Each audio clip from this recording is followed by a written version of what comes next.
শিক্ষামন্ত্রী ধর্মেন্দ্র প্রধানের পদত্যাগের পর তিনটি বড় রাজনৈতিক চ্যালেঞ্জের সামনে ভারতের বিজেপির সরকার। ওড়িশায় গুরুত্বপূর্ণ একজন নেতার শূন্যতা, নিট পরীক্ষা ইস্যুতে তরুণদের ক্ষোভ এবং অরাজনৈতিক যুব আন্দোলন বিরোধী রাজনৈতিক শক্তির সাথে যুক্ত হওয়ার আশঙ্কা। এই তিন চ্যালেঞ্জ নিয়ে চিন্তিত মোদির দল।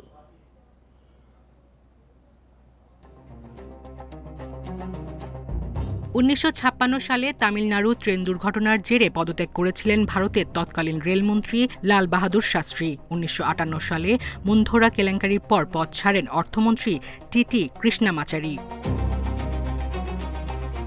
১৯৯৩ সালে বিমান দুর্ঘটনার নৈতিক দায় স্বীকার করে পদত্যাগ করেন মাধবরাও সিন্ধিয়া।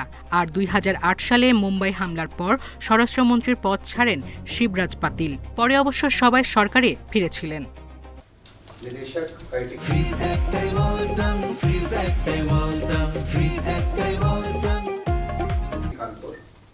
সেই বাস্তবতায় এবার প্রশ্ন উঠছে, জেনজি আন্দোলনের মুখে পদত্যাগ করা শিক্ষামন্ত্রী ধর্মেন্দ্র প্রধানও কি সরকারে ফিরবেন?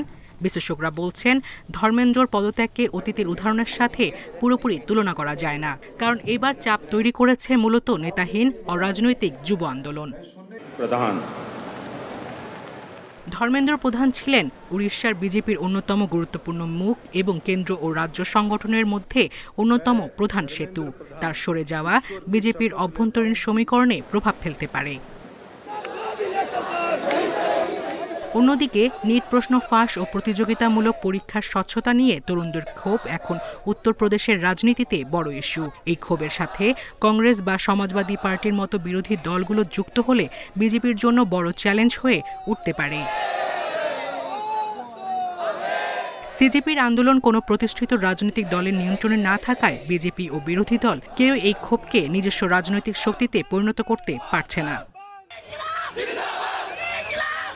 বিশ্লেষকদের মতে বিজেপির কৌশল হবে আন্দোলনের ক্ষোভ প্রশমিত করা এবং তা বিরোধী রাজনৈতিক দলগুলোর নিয়ন্ত্রণে যেতে না দেওয়া।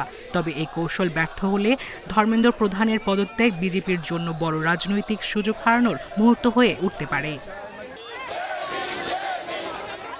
সায়রা খান, ইন্ডিপেন্ডেন্ট নিউজ।